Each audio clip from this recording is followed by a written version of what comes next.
Hello everyone. पिछली class में हम लोग ने राज्य सरकार जो है वो कंप्लीट कर लिया। ठीक है, आज से जो है हम नया सेक्शन पढ़ेंगे, वो है आपका न्याय।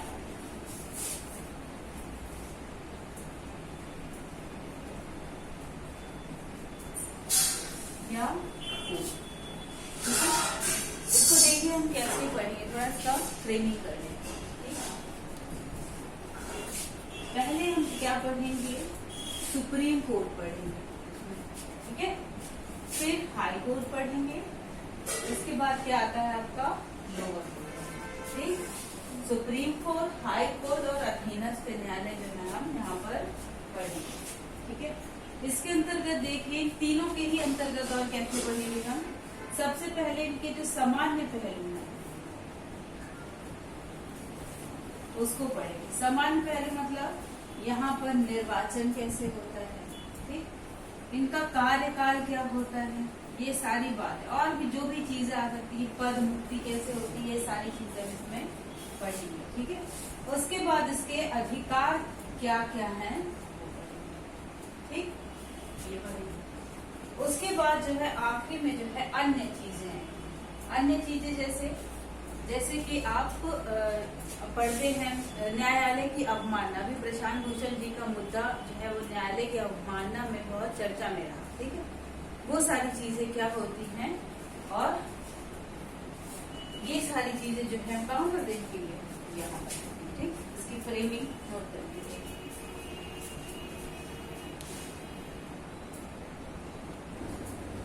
चलिए, अब अगली हेडिंग जो है आप डालेंगे क्या, सुप्रीम कोर्ट।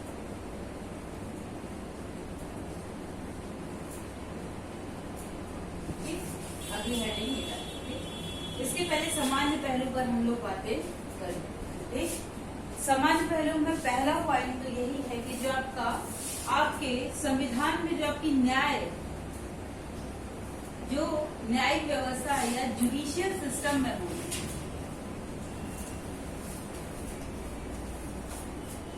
ये कैसी दिखाई पड़ती है, इसका नेचर क्या है। ठीक, तो क्या देख रहे हैं हम, nature of judicial system.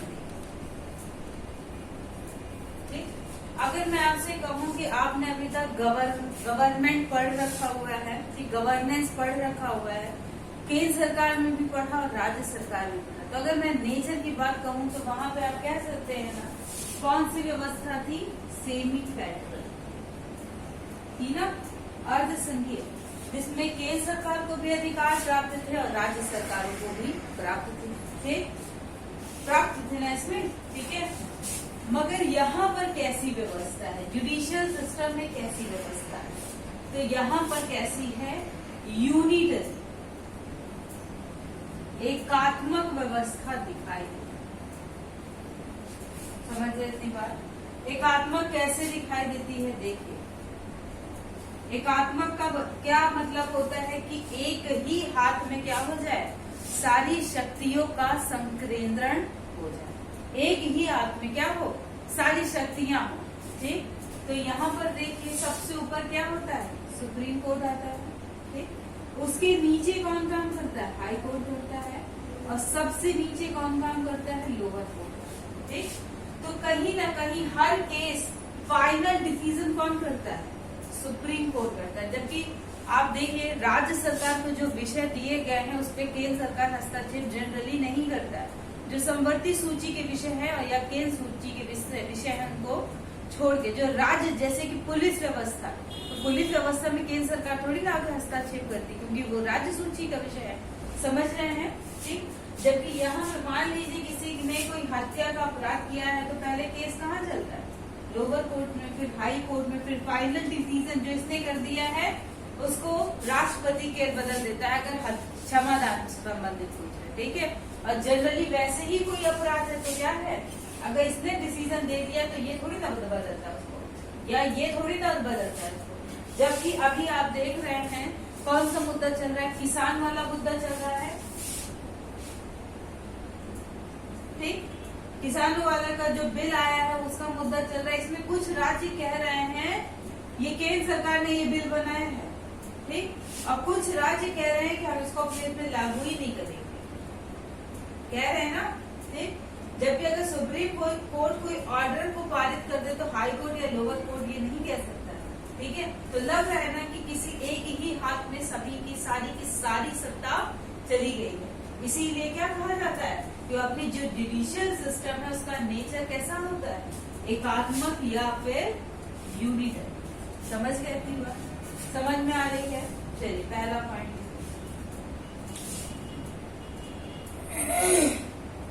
Bharat में जुडिशियल सिस्टम न्यायिक व्यवस्था का स्वरूप एकात्मक दिखाई पड़ता है, यूनिटरी दिखाई पड़ता है। क्योंकि एकात्मक दिखाई पड़ता है क्योंकि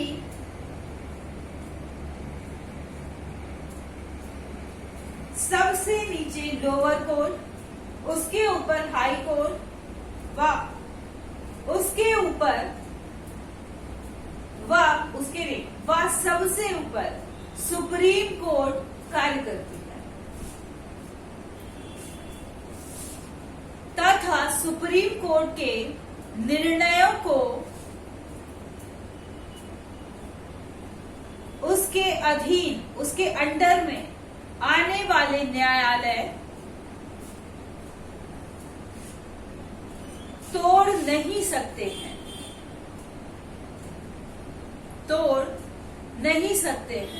तथा उसके द्वारा कही गई बात सर्वमान्य या सभी के द्वारा स्वीकार की जाएगी। सर्वमान्य होगी या सभी के द्वारा स्वीकार की जाएगी। समझ गए हैं ये बात, ये लाइन जो आपने लिखी है क्यों कहा जाता है, ठीक है। चलिए अब देखते हैं कि सुप्रीम कोर्ट में जो जज होते हैं, ठीक, उसका या फिर मैं कहूँ कि इसका संगठन जो सुप्रीम कोर्ट का होता है वो कैसे, ठीक है। अब ये सब हेडिंग हटा देंगे, सुप्रीम कोर्ट का संगठन। समझ गए इतनी बात, ठीक। तो देखिए सुप्रीम कोर्ट का संगठन कैसे होता है। यहाँ पर जज होते हैं, ठीक, तो जज कितने होते हैं कितने नहीं हो सकते हैं ये सब निर्धारण कौन करता है, संसद करती है। पहला पॉइंट लीजिए, सुप्रीम कोर्ट के जजों की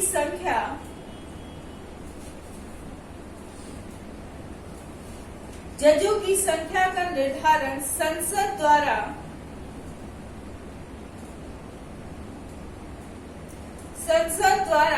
कानून बनाकर किया जाता है। ये क्वेश्चन बहुत बार आया हुआ है, ठीक है।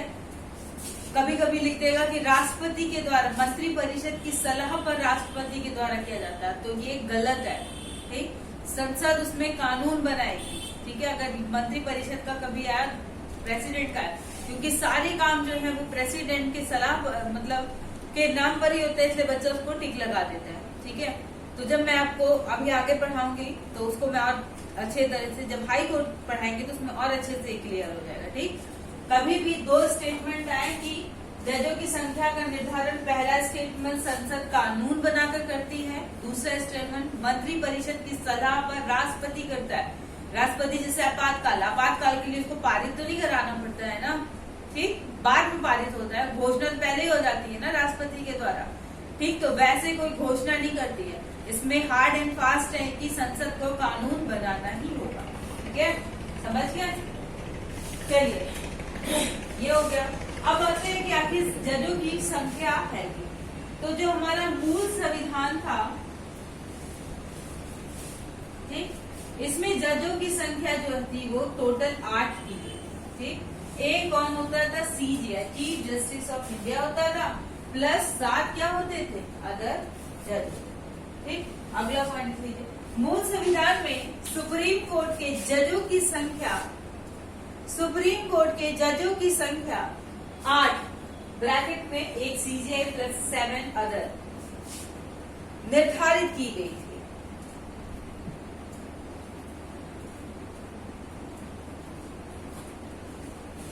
ठीक, जिसको समय समय पर क्या किया गया, चेंज भी किया गया, ठीक।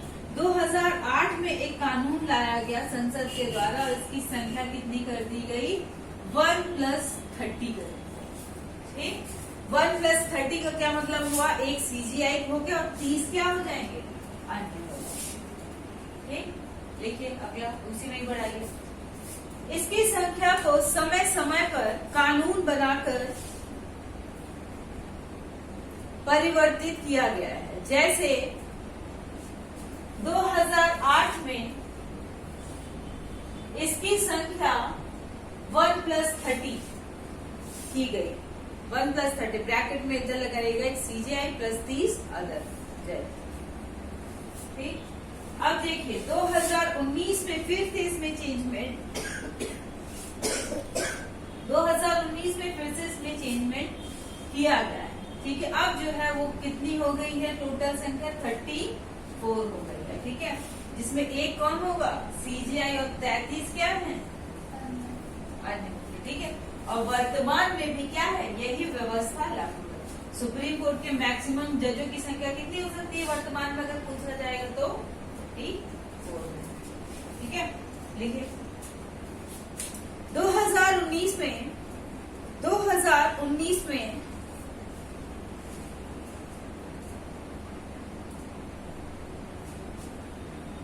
इसकी संख्या में पुनः परिवर्तन किया गया है।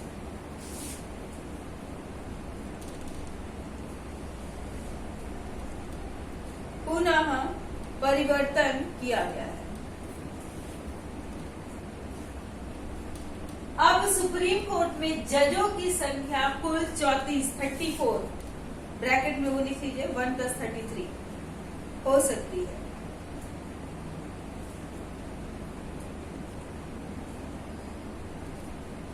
ठीक, तो ये हो गया किसके बारे में, जजों की संख्या के बारे में हो गया। ठीक है, अब आता है कि जो जज नियुक्त करे जाएंगे उनकी योग्यता क्या होनी चाहिए। आगे क्या है निकालेंगे, योग्यता, नियुक्ति के लिए योग्यता क्या करनी चाहिए। ठीक है, तो देखें इसमें पहला है कि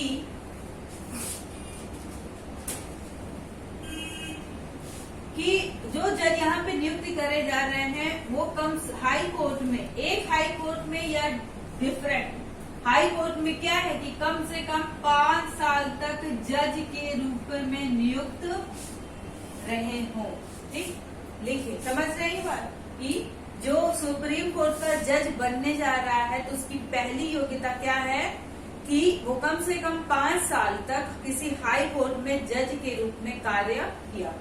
ठीक, लिखिए किसी एक या अधिक हाई कोर्ट में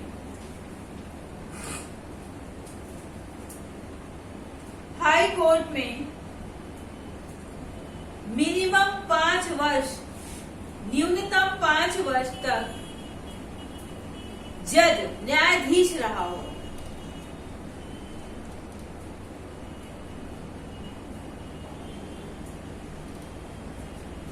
ठीक, या तो ये हो या, ठीक, या का मतलब है कि या तो इसको फॉलो करते हैं या मैं जो दूसरा बताने जा रहा हूँ वो, दोनों फॉलो करना जरूरी नहीं है। ठीक है, या क्या है कि किसी हाई कोर्ट में, एक हाई कोर्ट या अधिक हाई कोर्ट में 10 वर्ष तक, या फिर सुप्रीम कोर्ट में 10 वर्ष तक क्या रहा हो, अधिवक्ता, वकील रहा हो।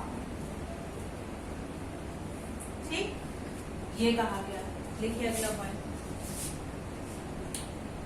एक या अधिक हाई कोर्ट या सुप्रीम कोर्ट में कम से कम 10 वर्ष तक अधिवक्ता, वकील,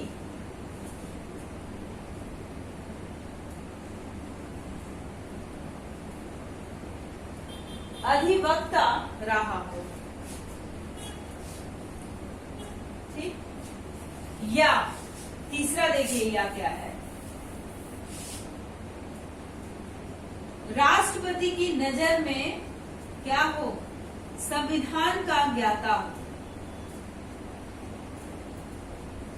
ठीक, संविधान का बहुत अच्छा जानकार हो। ठीक है, राष्ट्रपति की नजर, तो राष्ट्रपति क्या है उसको भी नियुक्त कर सकता है। ठीक, और जो लास्ट वाली तीसरी वाली है योग्यता, ये कहां से ली गई है, यूएसए से लिया।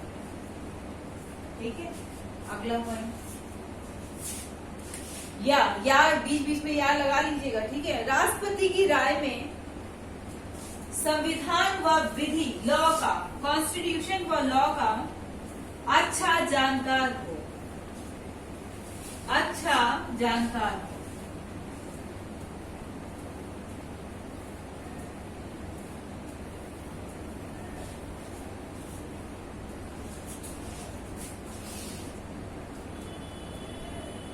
यह प्रावधान अमेरिका से लिया गया है, पर अभी तक व्यवहार में लागू नहीं किया गया है।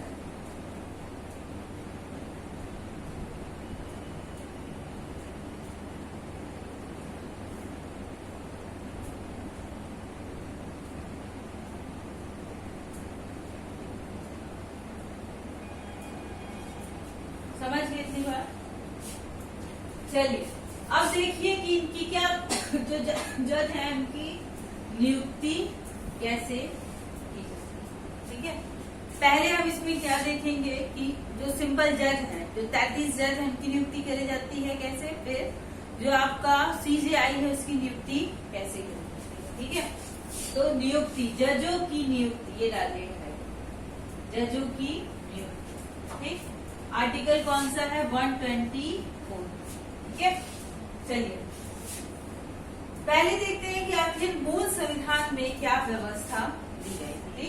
देखिए, जब मैंने आपको हमारे देश में जो संसदीय प्रणाली है, ठीक है, उसमें मैंने आपको क्या पढ़ाया, सेपरेशन ऑफ पावर पढ़ाया हुआ ना, कि आपकी कार्यपालिका व्यवस्था, लेजिस्लेटिव और एग्जीक्यूटिव अगर एक तरफ रख दें तो सेपरेशन ऑफ पावर किसमें दिखाई देता है, जो हमारे जुडिशियल सिस्टम है उसमें सेपरेशन ऑफ पावर दिखाई देता है। तो ये मेंटेन भी रखना बहुत जरूरी है, ठीक, ताकि कल को कार्यपालिका या कार्यपालिका है या फिर आपकी विधायिका है वो यहाँ पर हस्तक्षेप ना करने लगे। ठीक है, तो उसी तरह से इसकी नियुक्ति का भी प्रावधान किया। देखिए कैसे है, मूल संविधान में कहा गया था कि जो सीजीआई है, ठीक है, इसकी सलाह पर प्रेसिडेंट क्या करेगा, अन्य जजों की नियुक्ति। ठीक, फिर केस चला, बहुत से केस चले और ये कहा गया कि ये जो सीजीआई जो सलाह दे रहा है तो क्या इसको मानना बाध्यकारी है। ठीक, तो कुछ केस में कहा गया कि हाँ, प्रेसिडेंट जो है वो मानना इसके लिए बाध्यकारी है। जो सीजीआई कह रहा है कि इस जज की आप नियुक्ति करिए, बाध्यकारी है। कुछ में कहा गया बाध्यकारी नहीं है। ठीक, और उसके बाद फाइनली एक व्यवस्था जो है वो बना दी गई। समझ में, वो व्यवस्था क्या है कि एक कॉलेजियम बनेगा।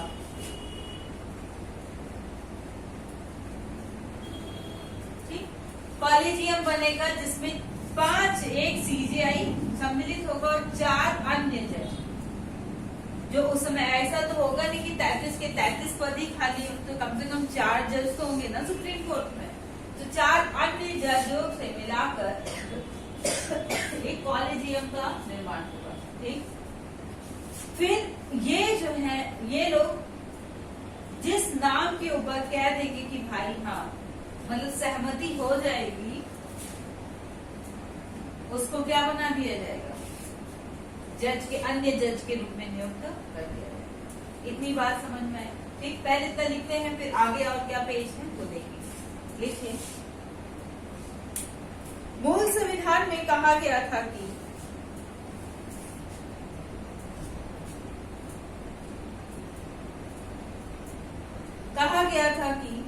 सुप्रीम कोर्ट के जजों की नियुक्ति राष्ट्रपति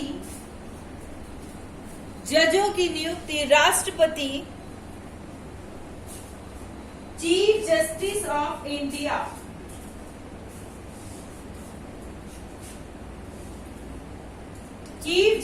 ऑफ इंडिया की सलाह पर करेगा।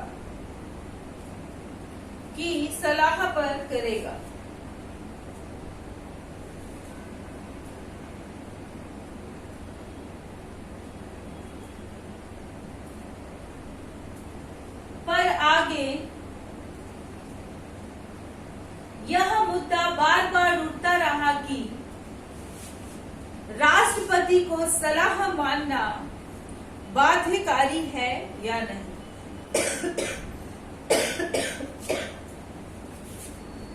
फलतः एक कॉलेजियम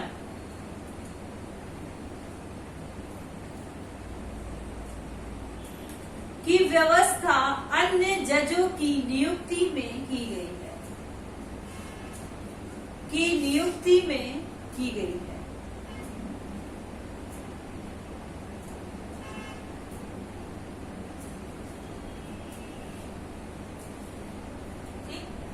अब अगली हेडिंग क्या डालेंगे? सब हेडिंग कॉलेजियम। इस कॉलेजियम में चीफ जस्टिस व 4 अन्य सुप्रीम कोर्ट के जज होंगे।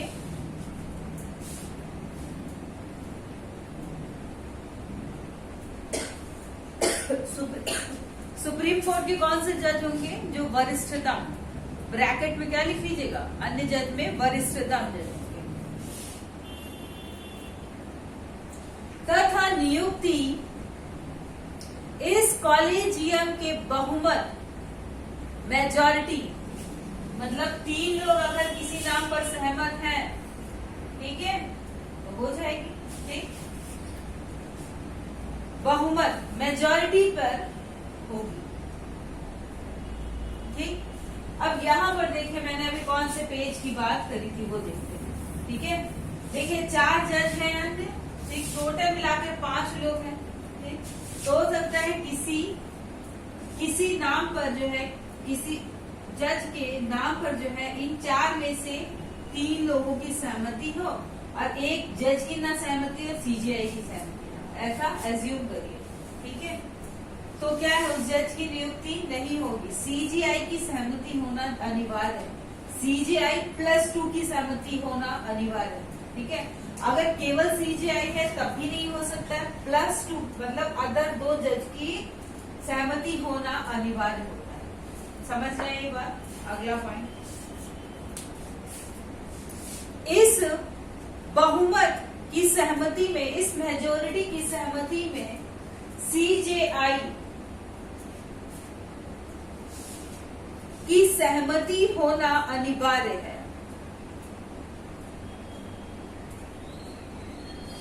की सहमति होना अनिवार्य है। इतना समझ जाएंगे ना कि किसी और भाषा में भी लिखा जाए, मतलब किसी और तरीके से, तो दिक्कत है। ठीक, ठीक है, मतलब 3 में जो है एक सीजीआई का होना तो जरूरी है, जो आपने लिखा हुआ। समझ गया? ठीक, अब मान लीजिए इन लोग ने दे दिया है, कोई सलाह दे दी है कि फलाने को जो है आप जज के रूप में नियुक्त कर दीजिए। ठीक है, और राष्ट्रपति के पास वो चला गया, तो राष्ट्रपति उसको एक बार पुनर्विचार के लिए भेज सकता है कि आप फिर से थोड़ा सा सोच लीजिए। ठीक है, और पुनर्विचार के बाद फिर से आ गया तो अब राष्ट्रपति बाध्यकारी है। ठीक है, अगला पॉइंट, सहमति के पश्चात, सहमति के पश्चात जज के नाम की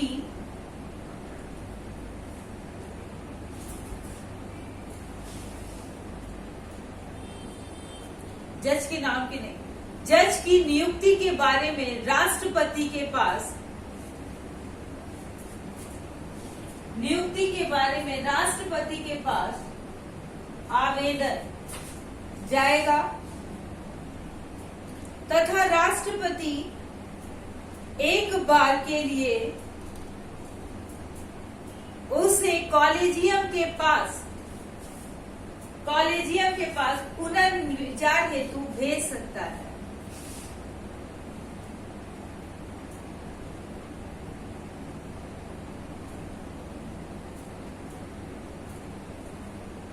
भेज सकता है।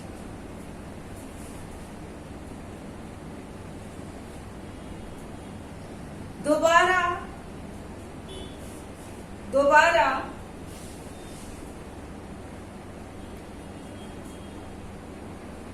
पुनर्विचार के बाद आने पर राष्ट्रपति नियुक्ति करने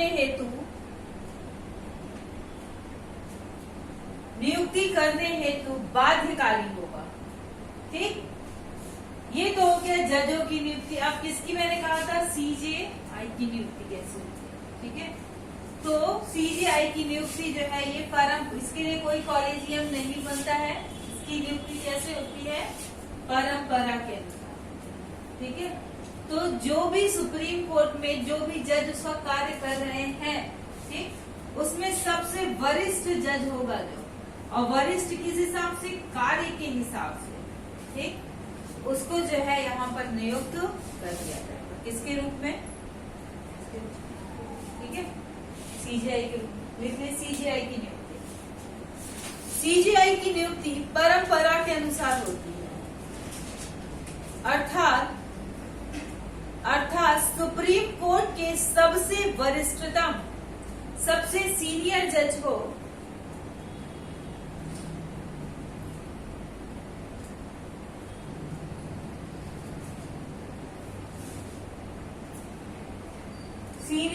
को सीजीआई के रूप में नियुक्त किया जाता है, ठीक। अभी तक ये परंपरा का 2 बार उल्लंघन हुआ है, ठीक।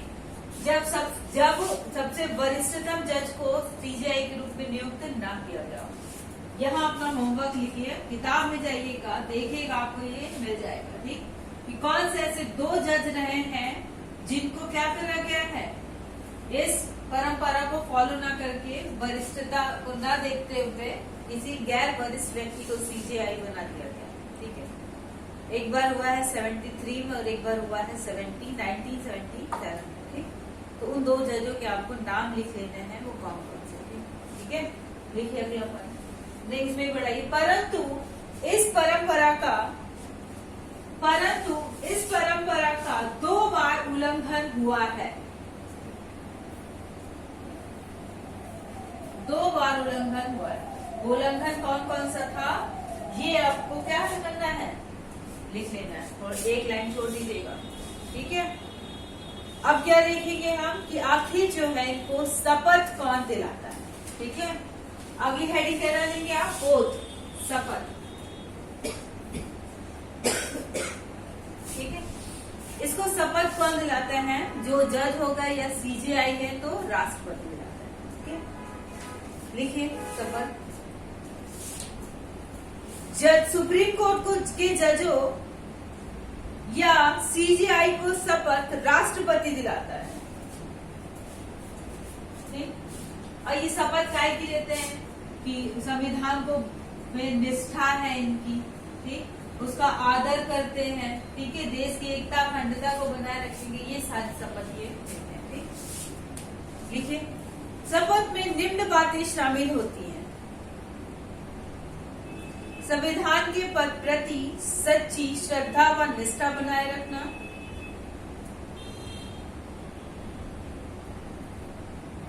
योग्यता ज्ञान के आधार पर निर्णय लेना व देश की एकता अखंडता को बनाए रखना, व देश की एकता अखंडता को बनाए रखना।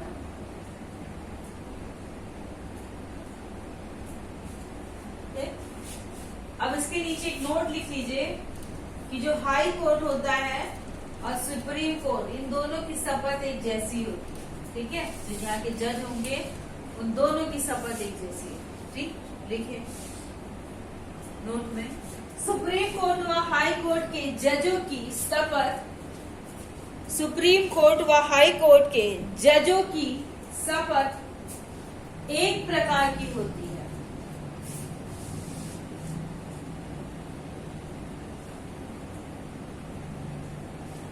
ठीक।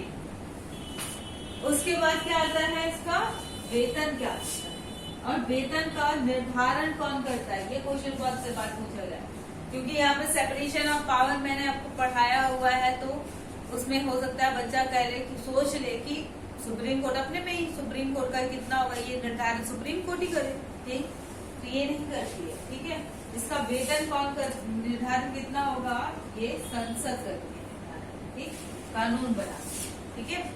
तो सीजीआई जो होता है उसकी होती है 2.80 लाख, ठीक, और अन्य जो जज होते हैं उनकी कितनी होती है 2.50, मतलब समझ गए। 2,80,000 चीफ जस्टिस ऑफ इंडिया की होती है, और अन्य की कितनी होती है? 2.5 लाख होती है। ठीक, साथ में इन्हें क्या मिलते हैं? वेतन है, भत्ते हैं, पेंशन वगैरह मिलती है। ठीक, इनकी पेंशन कितनी होती है? इसका हाफ, मतलब 50%। जितनी इनकी सैलरी होगी ना, जो लास्ट में इन्होंने ली होगी, उसका 50% क्या होगा? इनकी पेंशन। समझ लिखे वेतन। इनके वेतन का निर्धारण संसद के द्वारा किया जाता है।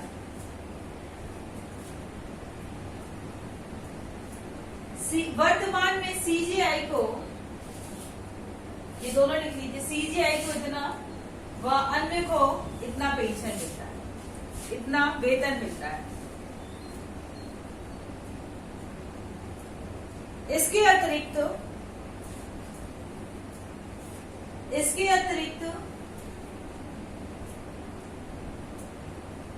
इन्हें भत्ते, पेंशन भी दिए जाते हैं। इनकी पेंशन इनके द्वारा प्राप्त की गए अंतिम वेतन, जो लास्ट में जब रिटायर हुआ होगा उससे पहले जो वेतन मिला, अंतिम वेतन, अंतिम सैलरी का 50% निर्धारित किया गया है। ठीक, निर्धारित किया गया। ये हो गया थोड़ा सामान्य पहलू, थोड़े हुए।